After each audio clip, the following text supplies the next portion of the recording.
María Millán estudió filosofía, la investigación y el activismo la llevó al ámbito de los derechos humanos y las políticas públicas. Su experiencia en integración social la han hecho especialista en migraciones y también los últimos años en el ámbito de la trata.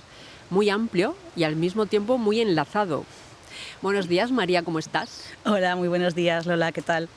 Bueno, muchas gracias por estar aquí. Estamos en el Parque del Andarax, que es el lugar más orgánico de una ciudad. Son espacios necesarios que siempre sientan bien. Bueno, María, me gustaría empezar por tus tiempos de estudiante. ¿Cómo fue para ti ese tiempo? Pues yo lo recuerdo como un tiempo, por un lado, muy apasionado. O sea, también, claro, es preadolescencia casi. Estaba estudiando en la Universidad Complutense de Madrid, estuve ahí los 3 primeros años y yo lo recuerdo, el llegar a la facultad me hizo una ilusión tremenda. Yo tenía unas ganas de irme del instituto, que además me apasionaba la filosofía, y el tener a primera, segunda, tercera hora filosofía fue maravilloso. Tuve suerte y pude escuchar también a mucha gente interesante en aquel tiempo. Y luego sí me apeteció ampliar mundo y tuve la suerte de tener una beca Erasmus y estuve en Alemania un tiempo, casi 2 años al final, y luego otro tiempo más en Argentina. Y esto también ha sido parte quizá de la visión que luego he ido poniendo en práctica a lo largo de mi vida. ¿Y cómo fue el momento en el que tú llegaste a Níjar? De ahí, de esa chica estudiante que viajó, que estuvo en otros lugares. ¿Cómo llegas a Níjar? ¿Y por qué te quedas? Bueno, a ver, mi vínculo con Almería, hay que decir que es muy lejano. O sea, que a mí me trajeron mis padres aquí con 6 meses, que fue la primera vez que vi el mar, aunque no lo recuerdo. Pero es verdad que con la realidad social, sobre todo con el tema de asentamientos, de chabolas en la zona de Níjar, pues eso ocurrió más tarde. Y tiene mucho que ver con que en el 2000, más o menos 2016, 2017, yo vivía en Madrid, estaba en algunos movimientos sociales y siempre que me dejaban y tenía la oportunidad, pues hablaba sobre la realidad migrante almeriense, comentaba que era necesario que alguien empezara a poner un poco el foco en ese tema, ¿no? Que no se hablaba lo suficiente. Era un poco una queja e intentaba impulsar a la gente que me rodeaba a que alguien viniera, hiciera una investigación, hiciera un audiovisual, y no tuve ningún éxito. Digamos que al cabo de unos años, en el más o menos 2019, como nadie me hacía caso, dije, bueno, pues me mando yo allá. Me mando yo, me encanta. Y le robé una cámara de fotos que tenía mi padre en casa, el pobre, que todavía me la está reclamando, y me vine a la aventura. Quería hacer un documental. No tenía ni idea de lo que era un balance de blancos, de lo que era un guión, de lo que era una cámara en general, y me vine. Y llamé, para empezar, a algunos movimientos sociales que estaban muy implicados en la regularización ya, por la lucha por los papeles, ¿no? Y así fue como empecé. Lo que pasa es que luego llegué a asentamientos y si bien al principio era una cámara observadora, luego la cámara se fue implicando más y cuando fui conociendo a la gente, poniéndole rostro, viendo la realidad, pues me fui implicando yo más. Empecé a llevar a cabo, pues a ayudar a las gestiones administrativas, a acompañar a gente al médico, ¿no? Para mí, yo creo que el punto clave fue uno de los incendios que hubo en uno de los asentamientos, que para mí marcó un antes y un después, porque ahí lo viví en primera persona y en ese momento decidí apartar la cámara. Es decir, primero me llevo a esta mujer a casa, a este niño, me llevo la documentación de mucha gente que me lo estaba pidiendo, que si no se le quemaban, y en los días posteriores, pues gente al médico, ¿no? Me acuerdo de un hombre, sobre todo, que estaba con una infección muy fuerte y me tuve que ir con él, además ya casi escenario post-pandemia un poco, y bueno, a partir de ahí cambió todo un poco, ¿no? Me impliqué más en la acción social. Luego llegó una entidad social aquí, a la zona de Níjar, y me contrataron para un proyecto súper loco. El proyecto consistía Yo estaba de orientadora laboral intentando buscar trabajo a personas que podían tener documentación o podían no tener permiso de residencia y trabajo. O sea, un suicidio de proyecto, pero por otro lado, muy interesante. Y así ya... Bueno, o sea, dejaste la cámara y diste la mano para ayudar, es precioso. Sí, bueno, una cosa llevó a la otra. La cámara me ha acompañado, ¿no? Pero también ha sido como una forma de mirar de diferente manera, ¿no?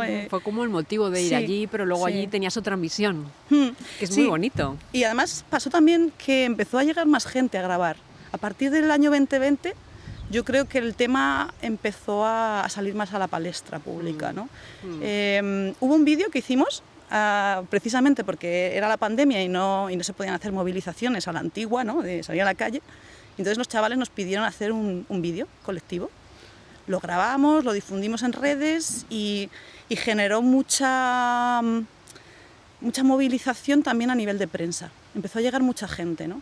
Te digo que a veces también para mí fue extraño verlo desde el otro lado, que venía gente con muy buena intención y otras veces que no era tan así, ¿no? Los chicos se quedaban un poco a veces, bueno, llegan, nos graban, luego se van y ¿qué nos queda a nosotros? Ya, eso sí, lo pienso mucho siempre yo cuando grabo temas de así. Bueno, cada uno cumple un rol. Sí, sí, lo importante es tener una buena perspectiva, ¿no? Claro. Pero es tu intención final, que también sea importante, pero sí, es verdad, entiendo esa decepción un poco, ¿no? Desilusión. Yo creo que al final también lo que pasa es que quieres, sobre todo en la piel de ellos, que cambien más rápido las cosas de lo que suceden, ¿no? No es solamente con los periodistas, a veces con las movilizaciones políticas pasaba lo mismo, era como, lo hemos intentado y no ha resultado. Bueno, parece que igual puede ser un poco obvio, pero explícanos cómo es un asentamiento, los asentamientos de la zona de Almería que tú conoces. Parece que lo sabemos, pero igual no lo suficiente. Bueno, es que un asentamiento es una realidad compleja, ¿eh? Yo creo que llevo tiempo en la zona implicada en ese tema y todavía podría decir que tiene muchas capas. A nivel, o sea, claro, la primera imagen es la imagen desde la perspectiva social, ¿no? de un espacio de supervivencia, a fin de cuentas. Un espacio donde la gente construye sus casas de plástico, sus casas de madera, sus casas de cartón, ¿no? Enganchados a la corriente eléctrica de cualquier manera, que a veces eso genera también chispas, que provoca incendios, ¿no? Con agua algunos días sí, otros no, en algunos sitios de ninguna manera, con unas condiciones de salubridad bastante pésimas, ¿no? Entonces es un lugar de supervivencia en primer término. Depende de la dimensión del asentamiento, te puedes encontrar asentamientos que hay incluso 600 personas. Entonces son como un pueblo. Hay calles sin asfaltar, claro, sí, sin iluminar, pero calles. Pero hay negocios. Yo me acuerdo, por ejemplo, en el ya desaparecido asentamiento de Gualili, ahí en Níjar, que había un mecánico y había un panadero, y había, ¿sabes? Hay vida al final, bajo esas condiciones. Esa es la primera esfera. Yo creo que también, si te puedo decir así cosas que no suelen salir, para mí también hay como una capa que tiene que ver con lo jurídico y con la excepción. O sea, es un espacio de excepción de derechos y de alguna manera donde tú sientes, o eso yo he percibido, como que las leyes no se cumplen, ¿sabes? Como si algo estuviera suspendido, como si entras ahí y de golpe la realidad es otra. Y han pasado cosas muy graves que al final dices, bueno, si esto hubiera ocurrido en otra parte, ¿qué habría pasado? ¿No? Una de las experiencias yo más duras que presencié fue el ahorcamiento de un chico. Y podríamos poner comillas porque nunca supimos si era un ahorcamiento o era un asesinato.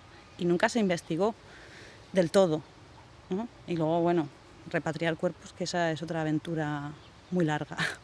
Entonces, eso también está. Y al mismo tiempo que está eso, es un espacio también político, de resistencias, de vecindad, donde las personas tienen sus amigos, sus enemigos, donde se han organizado movilizaciones también a favor de la vivienda, de un trabajo digno, o sea, que es un espacio múltiple, poliédrico. O sea, hablar de asentamientos es hablar de una complejidad de la realidad.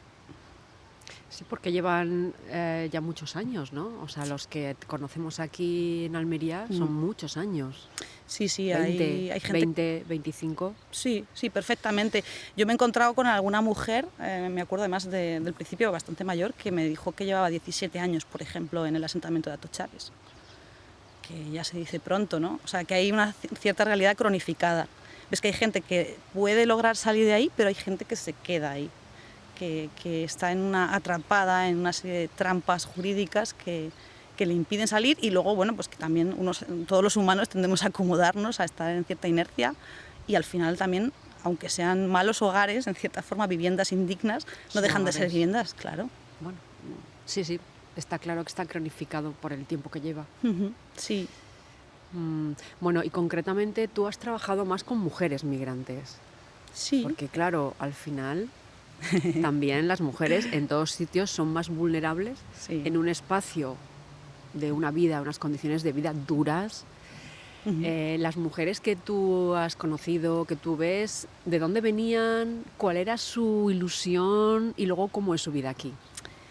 Mira, yo creo que al final siempre hay dinámicas y unas cosas involucran otras, ¿no? En general. Y creo que la realidad de las mujeres en asentamientos está muy estrechamente ligada a cómo está todo el mundo en ese tipo de espacios, a nivel de vida, ¿no? Como son sitios donde la frustración, ¿no? Donde después de un proceso migratorio, después de enfrentarte a un montón de peligros, barreras, ¿no? Las personas llegan y al final se estancan muchas veces, o sienten que no era lo que habían pensado que sería. Pues hay mucho tema de, por ejemplo, de alcoholismo, de drogas, y eso repercute mucho en la salud mental. Entonces, y eso se ve de forma muy clara en los hombres. Entonces, si los hombres, que son la mayoría en todos los asentamientos, en algunos incluso son solo hombres, hay muy pocas mujeres, a lo mejor 2, 3, ¿eh? En otros sí, hay más mujeres. Hemos visto un incremento de mujeres en los últimos años. Sí, familias menos, fíjate. Hay más mujeres solas que luego a lo mejor se buscan aquí un hombre, pero como una medida casi de protección de ese contexto donde todo se recrudece. Entonces hay violencia sexual, hay violencia de género, hay robos con violencia, ¿no? Toda esa realidad está. También hay, ya te digo, lazos entre las mujeres para sobrevivir a esta realidad. El tema de familias, hay un asentamiento que está muy constituido por familias, pero no es quizá la norma. Mujeres solas con hijos sí he visto, pero no es tan habitual. Normalmente son mujeres, por ejemplo, las mujeres que vienen de Marruecos, muchas de ellas entran por la fresa. Vienen con contratación en origen y después se quedan y acaban viniendo a Almería a trabajar, porque se trabaja durante más tiempo, claro. Sí, mujeres latinoamericanas que son un porcentaje muy pequeñito, pero que también están, por lo menos en la zona de Níjar, en la zona del poniente sí que te encuentras más. Esas llegan normalmente a través de avión. Y mujeres negroafricanas y demás, ahí hay un batiburrillo, depende. Hay veces que han llegado por patera, hay veces que han llegado por avión, o sea, hay veces que, y esto es lo más sorprendente, no es que se cruce directamente a España, sino que hay un periplo a través de Europa para llegar a Almería, ¿no? Y es muy sorprendente porque me he encontrado chicos de Marruecos que han entrado por Italia, han dado la vuelta, ¿no? Y han llegado a Almería, que está enfrente de Marruecos. Digo, madre mía, o por Turquía. Ahora está mucho la ruta por Turquía, que se van en avión hasta allí, depende también de los medios, y luego empiezan a caminar, o en autobús, depende de los medios, hasta llegar aquí. Bueno, ¿y estas mujeres con las que más has tratado tú, cómo están ahora? Pues es un proceso. En ese tiempo que separa. Es un proceso. Sí que tengo que decir que mi visión es que cuesta mucho avanzar, sobre todo si no tienes documentación, si tienes dificultades con el idioma, ¿no? Cuesta mucho avanzar, pero sí que veo los cambios a 3 años. O sea, yo si empiezo a trabajar con alguien, más o menos al cabo de 3 años empiezo a ver que sí que a lo mejor ha conseguido la documentación, que sí que a lo mejor ya tiene una motito, que a lo mejor, ¿sabes?, se puede empezar a plantear tener un trabajo un poco más digno, ¿no?, que el de partida, ¿no?, a tener unas condiciones mejores. A veces es así, otras veces se puede empeorar, otras veces se desaparece de la escena y se reaparece en el mismo punto o en un punto peor.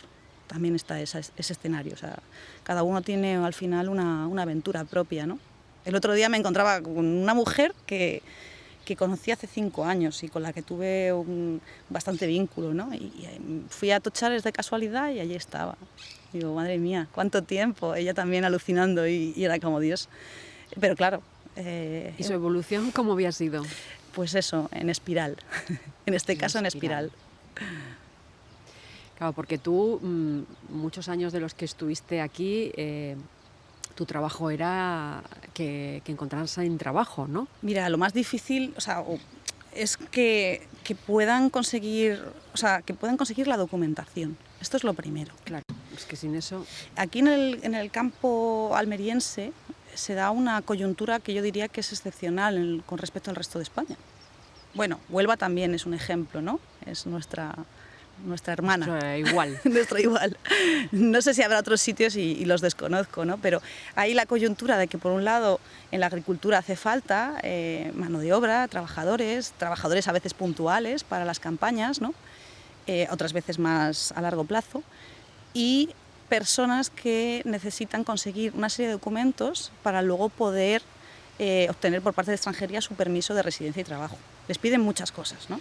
Entonces, esa necesidad por ambos lados genera una coyuntura en la cual, por un lado, se empieza a trabajar aquí y a través de ese trabajo se empieza a poder comprar esa documentación porque aquí te la venden.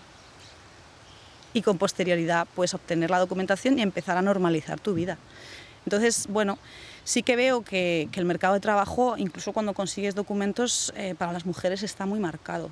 Establece ya una serie de categorías de a lo que cada cual se va a dedicar, ¿no? Y normalmente en el ámbito de la agricultura, pues las mujeres sobre todo están más en los almacenes, como envasadoras, en el ámbito de las semillas también. Depende también de qué, pues pueden acabar también en un contexto de prostitución. Es que las negroafricanas están muy predestinadas. Las mujeres procedentes sobre todo de Marruecos, pues puede haber más diversidad. Entonces, bueno, depende sobre todo de categorías que tienen que ver con el género, con la situación administrativa y a veces también con la categoría étnica o el país de origen. Sí, pues de eso te quería hablar, ¿no? Un poco de ese destino anunciado que suele ser la prostitución.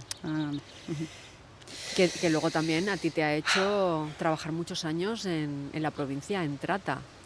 Sí. Este tema tan terrible, al final es como lo que hemos dicho, ¿no? Un destino con muchísimas papeletas. ¿Por qué? ¿Qué pasa ahí? Es muy complejo el tema. Sí, nosotros empezamos a trabajar en un dispositivo, en realidad, que puso la Junta de Andalucía y que gestionaba el Instituto Andaluz de la Mujer. Bastante pionero, un poco para precisamente responder a estas preguntas, ¿no? O sea, ¿qué pasa? ¿Qué mujeres? ¿Por qué? ¿De qué manera? ¿Cómo es el sistema prostitucional, al menos en las 3 provincias que se estaba trabajando, ¿no? En este caso fue en Almería, en Jaén y en Málaga, ¿no? Era interesante porque al final todas tienen similitudes, pero también todas tienen muchas diferencias, ¿no? Y en el caso de Almería está muy ligado, evidentemente, al contexto agrícola, ¿no? A espacios donde la opacidad es relativamente fácil, que es lo que buscan los tratantes, ¿no? Entonces, en asentamientos, por ejemplo, encontramos muchísimas, hay bastantes chabolas bar. Existe también esto. Antes hablaba de negocios, esto también está. Chabola bar. La chabola bar. Quizá son las más abandonadas dentro de, es que aunque me cuesta hablar así, pero que son las que tienen unas condiciones más deplorables dentro de todo lo que te puedes encontrar en el sistema prostitucional, ¿no? En la provincia. Más que nada porque, sobre todo, los hombres, los consumidores de esa prostitución, normalmente son los propios chavales de asentamientos, en el caso de asentamientos, y también los servicios están bastante mal pagados, ¿no? Estamos hablando de 4 euros a lo mejor un servicio, ¿no? Es muy ridículo, ¿no? Pero luego si amplías la mirada, si trabajas otros puntos de la provincia, ¿no? Te vas encontrando con muchas cosas. O sea, por ejemplo, la zona de Huerca-Lovera está marcada por los clubs. Hay unos clubs. Claro, luego pones a conocer las condiciones, ¿no? En las que Qué curioso, ¿por qué esa zona? ¿Qué se reúne ahí? ¿Qué características? Está cerca de Murcia. Bueno. No, es que el tránsito tiene mucho que ver, ¿no? O sea, O sea, que es zona de paso. Es zona de paso. Intermedia entre... entre Murcia y Almería. Hay también ahí una zona muy importante, o sea, es que la trata está muy vinculada también a las redes de tráfico de drogas. Entonces, si exploras un poco dónde suele haber más historia con la droga, la vas a encontrar que tiene mucho que ver con los clubs donde se ejerce prostitución. Y es un poco eso, ¿eh? Luego, pues, ahora lo que está creciendo más son los pisos. Cada vez estamos viendo, antiguamente, ¿no? Era típico la calle y tal. Esto sigue, pero en una proporción infinitamente menor a la que ahora van siendo, vaya, que donde más prostitución encuentras es en pisos. Se está, de alguna manera, ocultando más, porque el acceso es más difícil, ¿no? El control por parte de las autoridades también, ¿no? Entonces esto lo vamos viendo. Y las mujeres, pues mira, por procedencias te hablo de 3 tipos, pero es una simplificación, ¿vale?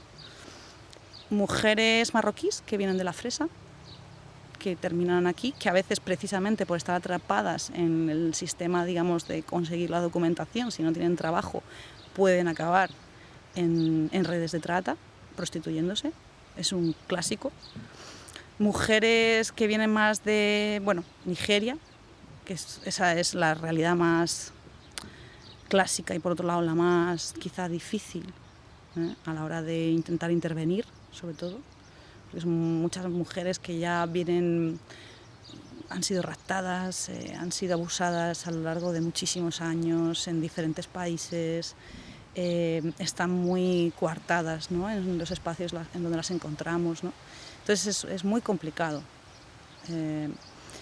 Y luego, bueno, pues tenemos mujeres también de la Europa del Este, Rumanía, Bulgaria, mayormente son las procedencias, ¿no? Que bueno, esas son mujeres que muchas veces vienen engañadas por parejas, falsas parejas, ¿no? Y cuando llegan aquí, pues se cuentan con la dura realidad. Qué horror. Sí, y lo que hay cada vez más son mujeres de latinoamericanas, sobre todo nosotras aquí en Almería hemos notado mucho mujeres colombianas, que a veces hay una promesa de empleo falsa o a veces sí, se les dice que van a ejercer la prostitución, pero no en las condiciones que luego se encuentran, que ya son de explotación sexual y de control absoluto y de trata, por tanto, ¿no? Y bueno, ahí depende un poco. Y cuando has trabajado en acción directa, o sea, la policía hace redada y a ti te ha tocado ayudar a esas mujeres, ¿cómo lo hacéis? ¿Cómo lo haces? ¿Qué pasa ahí en ese momento? Para ellas y para ti. Hay 2 situaciones posibles, ¿vale?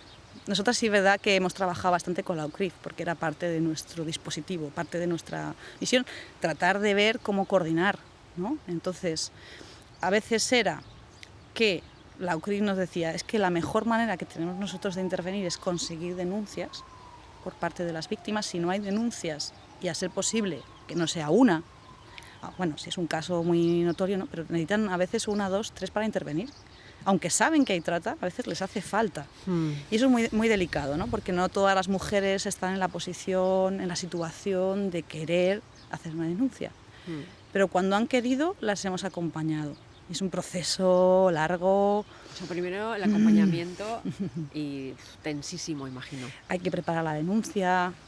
Es que claro, esto es complicado porque te tienen que contar lo que han vivido para ir situando todas las violencias por las que han pasado y que eso sea denunciable.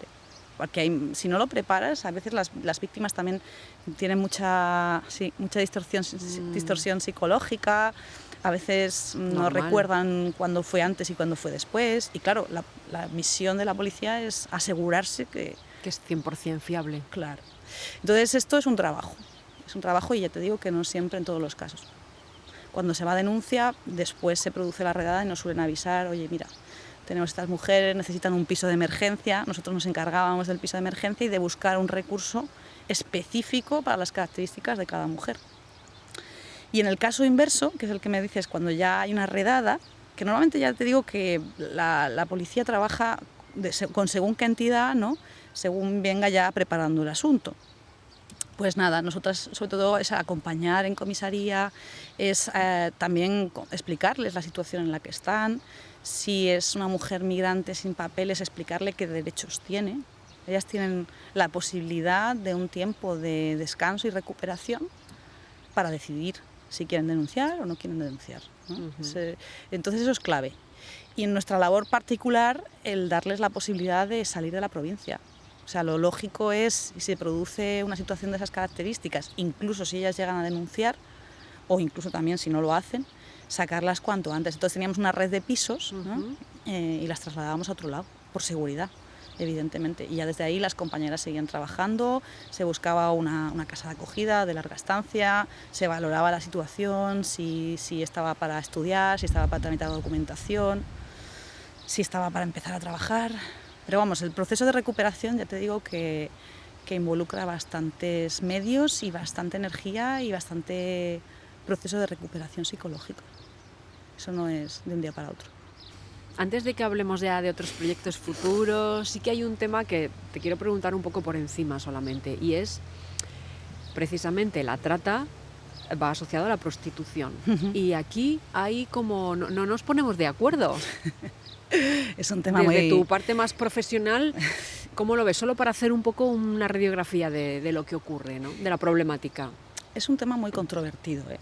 Ya te lo anuncio, que hay debates mucho. A veces con sangre, ¿no? Entre feministas incluso. Ya no es una cuestión entre unos y otros, sino que dentro del movimiento feminista hay debates sobre cuál sería la mejor perspectiva. Tener una posición cerrada es muy difícil, porque hay muchísimas aristas que contemplar, ¿no? Y yo es un tema sobre el que vuelvo y me replanteo. Desde luego la experiencia me ha hecho ver cosas, ¿no? Esto sí que lo puedo decir.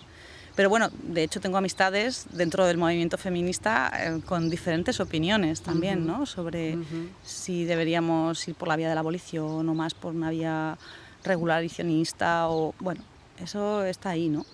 Pero todas concuerdan en una cosa, por decirlo de alguna forma, que las mujeres van primero, ¿no? Que cuál sería la vía, ¿no? para proteger a estas mujeres de la mejor forma, ¿no?